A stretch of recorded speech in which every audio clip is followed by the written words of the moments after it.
구약 성경의 첫 5권, 창세기, 출애굽기, 레위기, 민수기, 신명기를 모세오경이라 합니다. 히브리어로 가르침이라는 뜻의 토라라는 단어인데 모세 율법이라 하는 거예요. 그리고 여호수아서부터 느헤미야까지, 성경 순서로는 에스더까지 역사서라 하는 거예요. 그 가운데 열왕기상, 열왕기하가 왕의 역사를 기록하여서 말씀하는데 역대기, 역대하도 역시 왕의 역사를 반복하여서 말씀하는 것입니다. 사무엘상, 사무엘하, 열왕기상, 열왕기하와 역대상, 역대하의 내용이 반복이 되어서 말씀이 돼요. 열왕기는 선지자적 관점으로, 역대기는 제사장적 관점으로 말씀인 것입니다. 그래서 사무엘서와 열왕기를 다루면 역대기는 사무엘서와 열왕기에서의 내용이 반복되기 때문에 따로 다루기는 쉽지 않은 것입니다. 그런데 사무엘서나 열왕기에서는 다루지 않는, 해석하고 있지 않은 말씀이 역대기에서는 다루고 풀어주는 말씀으로 또 있는 거예요. 오늘 말씀이 그 가운데의 한 말씀인데, 이스라엘의 첫 번째 왕 사울이 사무엘상 9장에 처음 등장하여서 사무엘상이 끝나는 사무엘상 31장에 죽는데, 그러니까 사울이 죽으면서 사무엘상이 끝나게 되는데요. 그렇게 23장의 분량으로 사울이 기록되어서 말씀되는데, 그 사울을 역대상 10장, 13, 14절 이 2절 말씀에 너무나 간단하고 분명하게 말씀하고 있는 것입니다. 오늘 말씀을 사울을 두고 깊이 다루기는 어려움이 있겠고, 또 사울은 분명 실패한 왕이기 때문에 긍정적인 모델로 다루기에는 어려움이 있겠지만은 이스라엘의 첫 번째 왕인 사울이기 때문에 그 사울을 통하여서 하나님이 또 분명한 기준을 두고 말씀하고 있기에 사울에 대한 말씀이 아니더라도 간단한 기준을 생각해 볼 수 있는 말씀이라 함께 읽은 것입니다. 13, 14절을 제가 다시 한번 읽으면요. 사울이 죽은 것은 여호와께 범죄하였기 때문이라 그가 여호와의 말씀을 지키지 아니하고 또 신접한 자에게 가르치기를 청하고 여호와께 묻지 아니하였으므로 여호와께서 그를 죽이시고 그 나라를 이새의 아들 다윗에게 넘겨주셨더라. 사울은 블레셋과의 전쟁에서 패배함으로 죽게 되었어요. 블레셋의 활 쏘는 자에게 중상을 입고 나중에는 중상을 입은 그 가운데에서 자기의 칼을 뽑아서 엎드러져 죽은 거예요. 사울은 자살해 죽었습니다. 전쟁에 패전하여서 죽게 된 것인데, 그러나 역대기는 그 사울의 죽음을 두고 사울이 죽은 것은 여호와께 범죄하였기 때문이다, 이렇게 말씀하고 있는 것입니다. 그리고 사울의 하나님께 대한 범죄를 3가지로 여호와의 말씀을 지키지 아니하고 신접한 자에게 가르치기를 청하고 여호와께 묻지 않았던 것이라, 이렇게 분명히 말씀하고 있는 거예요. 사울이 블레셋과의 전쟁에서 죽은 것은 현상이다라는 것입니다. 여호와께서 그를 죽이시고 하나님이 블레셋을 통하여서 사울을 죽이신 것이다. 하나님이 사울을 죽이신 것이다, 이렇게 분명히 말씀하고 있는 거예요. 그리고 그 이유를 하나님의 말씀과 하나님을 향한 기도, 신접한 자에게 가르치기를 청하고, 이 부분을 자세하게 다루지는 못하겠지만 가르치기를 청하다, 그리고 여호와께 묻지 않았다, 묻다라는 단어가 같은 단어예요. 그래서 하나님께 기도하지 않고 신접한 자에게 기도했다, 신접한 자에게 기도하고 하나님께 기도하지 않았다, 이렇게 하나로 볼 수 있는 것입니다. 그래서 하나님의 말씀, 하나님을 향한 기도, 말씀과 기도로 간단하게 말씀하고 있는 것입니다. 사울이 죽임을 당하고 그 나라가 다윗에게로 넘어간 이유라 볼 수 있겠지만은, 다른 한편으로 보면, 미래적 관점으로 놓고 보면 이것을, 오늘 이 3가지 이유를 하나님이 다윗의 나라를 시작하신 이유로도 생각해 볼 수가 있는 거예요. 분명한 거예요. 하나님이 사울의 죽음을 두고 또 다윗의 시작을 두고 분명한 기준을 제시하여서 말씀하고 있다라는 것입니다. 간단한 말씀이고 또 당연한 말씀으로 생각될 수 있지만 너무나 중요한 말씀으로 되뇌일 수 있는 말씀이 되기를 소망하며 오늘 말씀을 함께하고 있는 것입니다. 하나님의 아들로 이 땅에 사람의 몸을 입고 오신 예수님의 이 땅 가운데에서의 모든 것을 두고 생각해 볼 때에 예수님의 기적, 예수님의 말씀, 가르침, 예수님의 행적, 삶 다 중요하겠지만은 예수님의 십자가 죽음과 부활, 이것이 핵심이다, 이렇게 이야기할 수 있어요. 그래서 역사적으로도 예수님의 기적을 중요하게 생각하며 나아갔던 때가 있고, 또 예수님의 말씀, 예수님의 가르침을 중요하게 생각하며 나아갔던 때가 있고, 또 예수님의 삶, 예수님의 행적을 중요하게 생각하며 나아갔던 때가 있는 거예요. 또 예수님의 기적을 더 중요하게 생각하는 구간, 예수님의 기적을 더 중요하게 생각하는 구역이 있고, 예수님의 말씀, 가르침을 더 중요하게 생각하는 쪽이 있고, 예수님의 삶, 행적을 더 중요하게 생각하는 쪽이 있고, 이거는 뭐 계속해서 공존해 왔던 것입니다. 그러나 그 모든 것들이 다 중요하지만 예수님의 십자가 죽음과 부활, 이것이 핵심이다라는 거예요. 예수님의 모든 기적, 말씀, 가르침, 삶, 다 예수님의 십자가 죽음과 부활을 향하여서 달려가고 있는 것이었다라는 거예요. 예수님의 기적도 결국 예수님의 십자가 죽음과 부활을 향해서, 예수님의 모든 말씀도 예수님의 십자가 죽음과 부활을 향해서, 예수님의 그 모든 생애, 삶의 흔적 역시 다 예수님의 십자가 죽음과 부활을 향하여서 달려가는 것이었다라는 것이고, 또 예수님의 십자가 죽음과 부활이 있기에 예수님의 그 모든 기적들, 말씀, 삶의 의미가 되살아나게 되는 것이다. 이렇게 정리할 수 있다라는 것입니다. 성경 히브리서는, 신약 성경 히브리서는 이것을 강조하여서 말씀하는 거예요. 예수님의 십자가 죽음과 부활이 핵심이다 라는 거예요. 신약 성경의 모든 서신서들이 다 이 구도로 기록이 되어 있는 것입니다.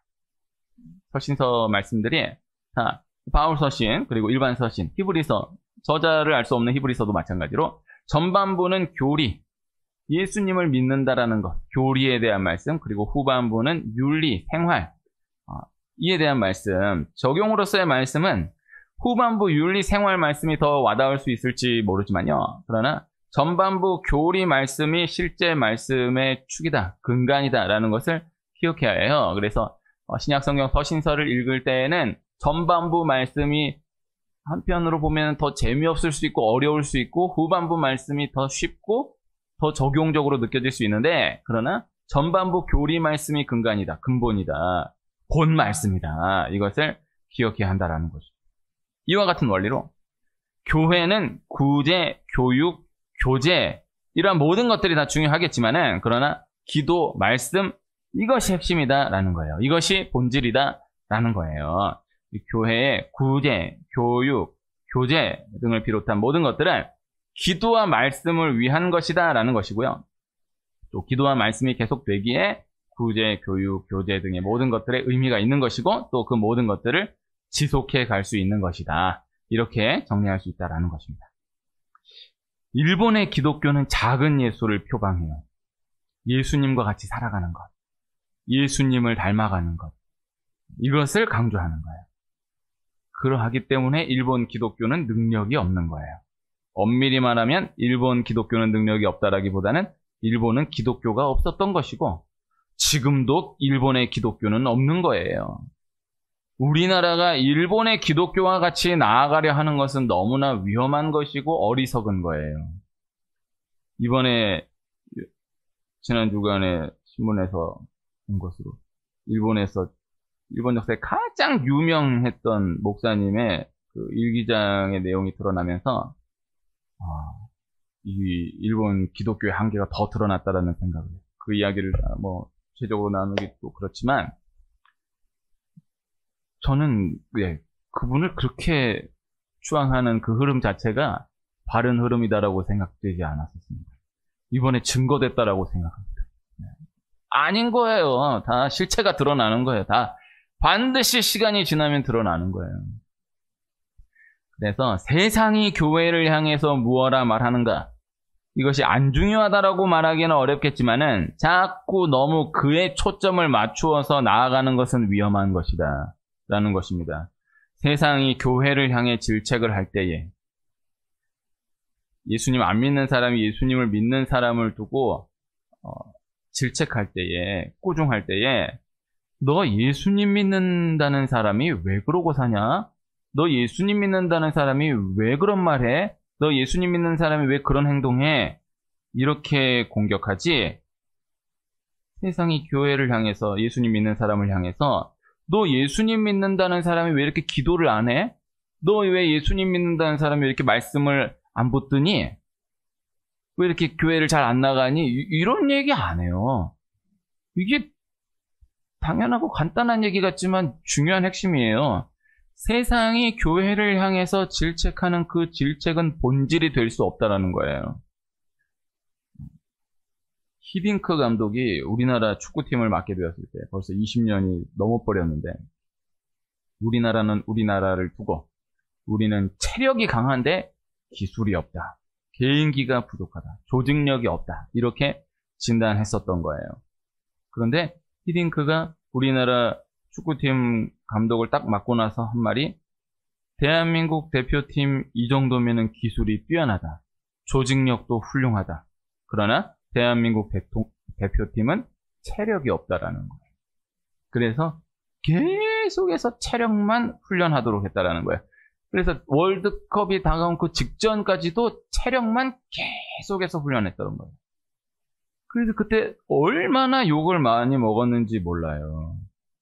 참 재미있어요. 그때 역사가, 신문 기록들이 지금도 분명히 남아있어요. 어마어마하게 욕을 먹었어요.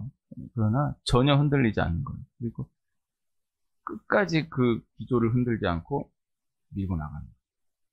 그리고 결국 결과로 증명했었던 거예요. 월드컵 4강까지 갔다라는 것이, 4강까지 갔다라는 그 자체가 너무너무 대단하지만은, 일단 체력으로 승리했다라는 거예요. 4강을 이기니까 4강까지 올라가는 거지만 4강까지 그 게임을 뛰어낸다라는 것 자체가 체력이 없으면 안 돼. 체력으로 승리했다라는 거. 압박으로 승리했다라는 거. 저는 이 이야기가 참 오랫동안 지금까지 남아있습니다. 축구에 대해서 모르지만은 남아있어요. 그리고 20년이 넘었지만요, 이 이야기가 계속해서 다뤄지는 거예요. 요사이 대한민국 축구 대표팀 감독, 그분도 요사이 욕을 많이 드시고 계신데, 뭐 앞으로 어떻게 전개될지 모르겠지만은, 뭐 욕안 먹으셨던 분들은 안 계시니까, 어쨌든 뭐 히딩크는 뭐 이러나 저러나 이제 뭐 다른 이견이 없어져 버렸잖아요. 체력을 어마어마하게 강조했고 체력만 훈련했다라는 것을 한켠에 기억해 둘 필요가 있어요. 우리나라 교회는 기도는 많이 하는데 말씀은 많이 읽는데 삶이 안 따라준다라는 거예요. 이게 일리가 있어 보일 수 있지만은 절대 그렇지 않다라는 거예요. 우리나라 교회는 기도가 너무 부족한 거예요. 말씀을 너무 안 읽는 거예요. 영적인 근력이 너무 부족한 거예요. 근본적인 진단이 바로 되어야 이 모든 현상적인 문제들까지도 풀어갈 수 있다는 것입니다. 이런저런 문제들이 무섭게 들이닥칠 때에 그것을 이렇게 저렇게 방법론적으로 풀어가려 하면은 안 된다라는 것입니다. 기도로 풀어가야 한다라는 거예요. 말씀을 붙들므로 풀어가야 한다라는 거예요. 반드시 이 경험이 있어야 하는 것이고 반드시 우리 각각의 상황 분량 가운데 이 간증이 있어야 한다라는 것입니다. 말씀을 붙든 기도로 풀려졌다라는 것. 다른 것으로는 설명이 안 된다라는 것. 이 경험이 있어야 한다라는 거예요. 그래서 어떤 문제를 두고 풀려졌다 했을 때 어떻게 이게 풀려졌을까? 나 이렇게 해서 풀렸다, 이렇게 해서 풀렸다가 아니라 좋게 말해야지, 하나님께 영광 돌려야지가 아니라 정말 이건 기도로 풀린 거다.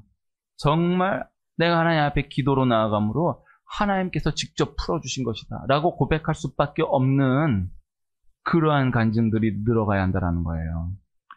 상담을 하면은, 이야기를 나누면은 당장에는 시원한 것 같아도 절대 근본 해결이 될 수가 없다라는 거예요. 어떤 문제를 들고 왔어요. 어떤 문제를 들고 누군가에게 갔어요. 이야기를 다 털어놓았어요. 나 이런 어려움이 있어요. 이거 어떻게 하면 좋겠어요? 얘기해 주세요. 그리고 무슨 이야기를 할까? 어떻게 대답하실까를 기다리고 있는데 그 상황에서 이 문제는 이렇게 풀어보면 어떨까요? 이 사람에게 가서 이렇게 대응해보면 어떨까요? 이 상황을 이런 식으로 대처해보면 어떨까요? 좀 이렇게 해야 그 말이 맞고 틀리고를 떠나서 이게 좀 그런 구체적인 대답을 좀 들어야 시원하고 뭔가 찾아온 보람을 느끼게 되지. 그 상황에서 실컷 얘기해놨더니만은 네, 더욱 기도하겠습니다. 기도하세요. 이러고 헤어지면은 욕먹어요. 더 답답해 버리는 거예요. 아니, 이건 내가 이렇게 얘기했는데, 좀 이렇게, 좀 구체적인 의견을 얘기해 줄 줄 알았더니만은, 제가 기도하겠습니다. 꼭 붙들고 계속 기도하세요. 이러면은 그 사람한테 안 갑니다. 그러나 중요한 것이 그것이 본질이다라는 거예요. 당장에는 더 답답한 것 같고 더 어려운 것 같아도 그러나 결국 기도가 해결한다. 기도 자체가 해결한다라는 것을 몸으로 경험하게 하시는 그 은혜를 누리게 하신다라는 것입니다. 이야기만 많이 나누고 예배는 한 번을 못 드렸던 사람을 꽤 많이 만났었던 것입니다.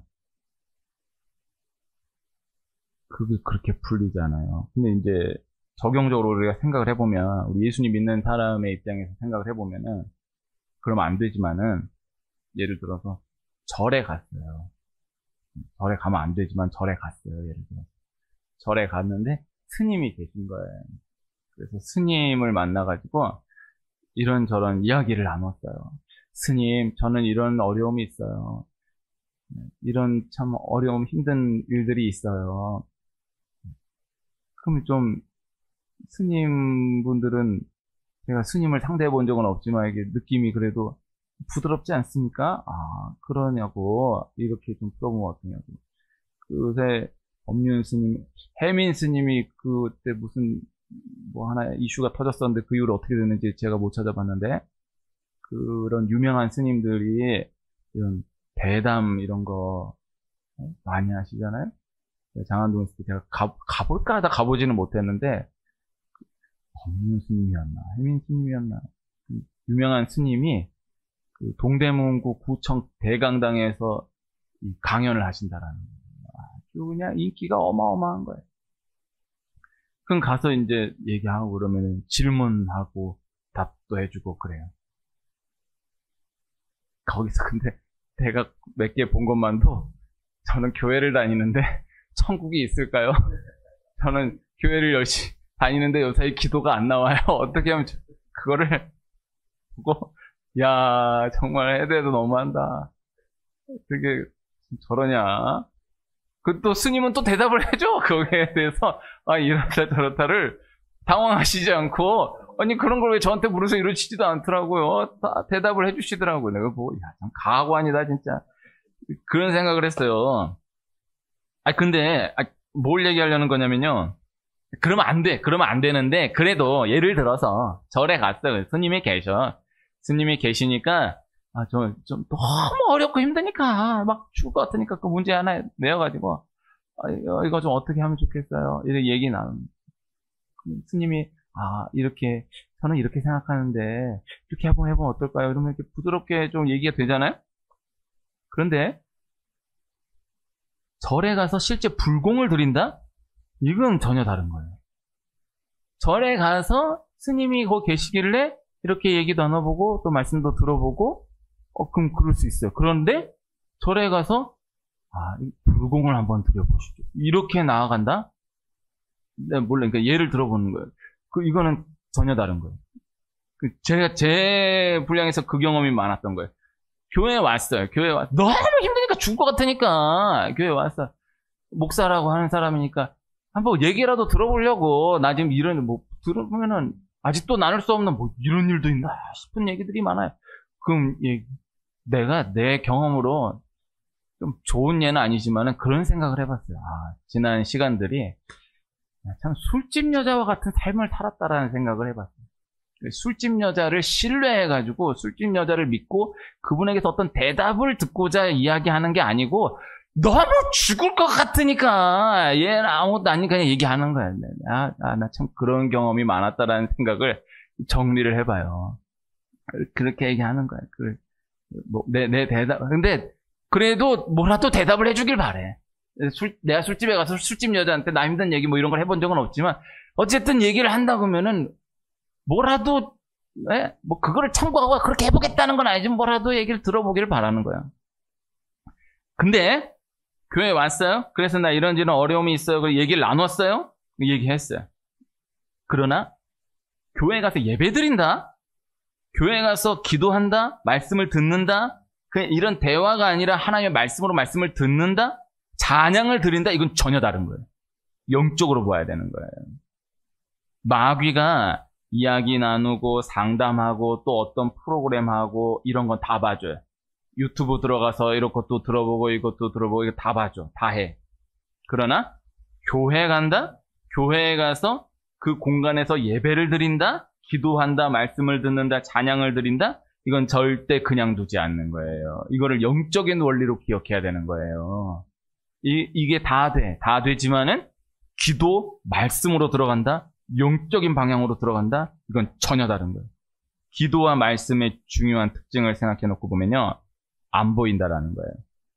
그 실적이 드러나 보여지지 않는다라는 거예요. 1시간 기도했어요. 2시간을 기도했어요. 기도한 그 사람이 알고 하나님이 아셔요. 그러나 어떤 구체적으로 보여지는 것은 없는 거예요. 기도한다라고 해서 뭐 갑자기 막 날개가 돋아나고 막 이런 구체적으로 그게 안 보여요. 어떤 구체적으로 보여지는 것은 없는 거예요. 그러니까 그 사람만 알고, 기도한 그 사람만 알고 하나님만 알아요.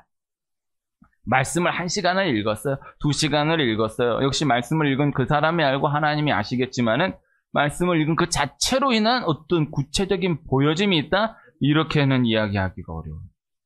1시간을 기도했다라고 해서 2시간을 말씀을 읽었다라고 해서 어떤 드러나는 무엇이 있는 것이 아닌 거예요. 그래서 더욱 이 핵심을 놓칠 수 있다라는 것입니다. 사울과 다윗을 두고 이스라엘 백성들은 보여지는 것만을 두고 바라보며 판단하는 거예요. 또 지금도 사울과 다윗을 두고 세상은 다윗을 트집잡아 욕을 하지 사울을 욕하지 않는 거예요. 사울은 특별하게 잘못한 것이 없는 거예요. 그러나 다윗은 밧세바를 범한, 우리아를 전쟁터에서 맞아 죽게 한 이 하나가 끝까지 지금까지도 3000년이 나가는 지금까지도 따라다니고 있는 거예요. 다윗이 밧세바를 범한 것은 너무나 무서운 죄악인 것입니다. 우리아를 맞아 죽게 한 것은 너무나 잔인하고 무서운 죄악인 것입니다. 그러나 하나님이 우리로 하여금 무엇을 어떻게 말씀하고 계시는가, 이것을 놓쳐서는 안 된다라는 거예요. 다윗의 죄는 너무나 무서운 죄였습니다. 그러나 사울의 죄가 더 무서운 죄고 비교할 수 없는 죄이고 근원적인 죄이다라는 것을 기억해야 한다는 거예요. 사울이 나라를 다스리는 그때에 사울이 나라 정치를 잘했다라고 보기 어려워요. 그러나 백성들의 민심이 떠났다라고 보기도 어려워요. 사울을 향한 백성의 민심이 돌아서지 않았어요. 그렇게 나라를 말아먹고 전쟁 패배해도 사울을 향한 민심이 돌아서지 않았어요. 왜? 사울은 영적인 간섭이 없는 거예요. 다윗 때 그 수많은 전쟁을 승리하고 나라가 부강하게 일어났지만은 엄밀히 체감적으로 비교해 봤을 때 그 당대로 놓고 봤을 때는 사울 때의 민심보다 더 좋은 민심이었다라고 보기가 어려워요. 오히려 더 욕 많이 먹었던 거예요. 영적으로 봐야 돼요. 왜? 다윗은 영적인 것을 강조하니까. 영적인 것을 붙들고 또 영적인 것을 붙들도록 계속해서 왕으로서 권면해 가니까 그 싫은 거예요. 영적으로 이 매이는 게 싫어가지고 왕 세워달라 그랬더니만은 한 왕 건너더니만은 더한 왕이 세워져가지고 맨날 예배드리자, 찬양하자, 기도하자 이러니 우리 그게 싫어가지고 우리가 하나님 앞에 왕 세워달라고 했던 건데 왜 이런 왕이 와가지고 싫은 거예요. 영적으로 봐야 되는 거예요. 그래서 다윗의 죄가 가볍다라는 것이 아닙니다. 그러나 하나님이 사울을 두고 말씀하시는, 분명히 주석으로 말씀하시는 오늘 말씀에 사울이 죽은 것은 여호와께 범죄하였기 때문이라라고 말씀하시는데 사울이 무슨 죄를 지었길래, 근데 이거 우리 이제 말씀이니까 아멘 아멘 하지만은 그가 여호와의 말씀을 지키지 아니하고 신접한 자에게 가르치기를 청하고 여호와께 묻지를 않았다? 그래서 여호와께 범죄하였기에 하나님 죽였다?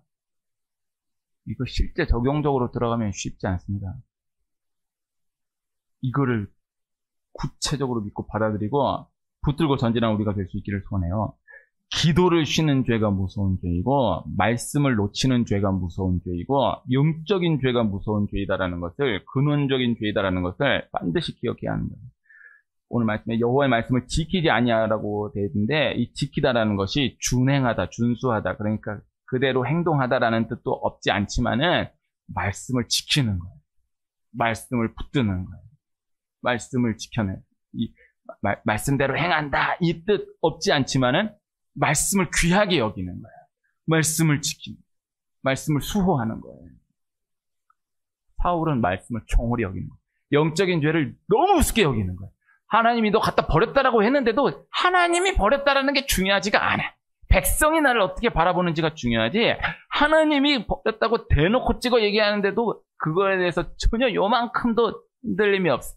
아쉬움도 없어. 뭐 불안한 두려움 자체가 없어. 영적인 것을 우습게 여기는 거예요. 영적인 죄가 무서운 죄이다. 영적인 죄가 근원적인 죄이다라는 것을 반드시 기억해야 한다라는 것입니다. 하나님 앞에 영적으로 나아감이 귀한 것이다. 영적으로 나아감이 핵심이다. 이것을 기억해야 한다는 것입니다. 이스라엘 백성들이 40년 광야를 통과하여서 가나안 땅에 들어서는데요. 그리고 15년 동안에 가나안 땅에서의 모든 전쟁을 다 승리하여서 그 땅을 차지하게 되는 거예요. 이스라엘 백성들이 가나안 땅을 차지할 수 있었던, 가나안 땅에서의 15년 동안의 모든 전쟁을 승리할 수 있었던 이유는 광야에서의 40년 동안의 훈련이 있었기 때문이었다는 것을 부인할 수 없는 거예요. 그러면 이스라엘 백성들은 광야에서 40년을 어떻게 훈련했기에 가나안 땅에서의 모든 전쟁을 다 승리할 수 있었는가? 그런데 이스라엘 백성들이 광야 40년을 돌아보면 그 40년 동안 무엇을 했는가? 무슨 행동을, 무슨 훈련을 했길래 그 모든 전쟁을 다 승리할 수 있었는가를 생각해 놓고 보면은 한편으로 의아해질 수밖에 없는 거예요. 이스라엘 백성들이 광야 40년 동안 군사 훈련을 한 게 아닌 거예요. 전쟁 훈련을 한 게 아닌 거예요. 이스라엘 백성들이 가나안 땅에 들어가면 가나안 땅에 있는 그들과 전쟁을 해야 한다는 것을, 전쟁을 해서 승리해야 그 땅을 비로소 차지할 수 있다는 것을 분명히 알고 있었던 거예요. 그리고 그것을 알고, 그것을 깨닫고, 또 가데스 바네에서 그 실제를 깨닫고 38년을 돈 거예요. 그러나 이스라엘의 광야 40년은 군사 훈련의 기간, 전쟁 훈련의 기간이 아니었다라는 것입니다. 그 40년 동안은 철저한 말씀과 기도 훈련의 기간이었다라는 거예요. 이것을 상징적으로가 아닌 실제적인 말씀으로 구체적으로 기억해 두어야 할 필요가 있다는 것입니다. 말씀과 기도로 전쟁을 승리했다라는 것입니다. 말씀과 기도로 실제 전쟁을 실제로 승리했다. 이 원리가 지금도 우리의 삶 가운데에 실제적으로 드러난다는 것을 믿고 경험해 나아가는 우리가 될 수 있기를 소원합니다. 무엇이 본질인가? 무엇이 본진인가? 무엇이 실체인가? 그리고 무엇이 현상이고 무엇이 결과이고 무엇이 그림자, 형상에 불과한 것들인가를 구분할 수 있는 지혜가 있어야 한다라는 것입니다. 기도와 말씀이 기준이다라는 거예요.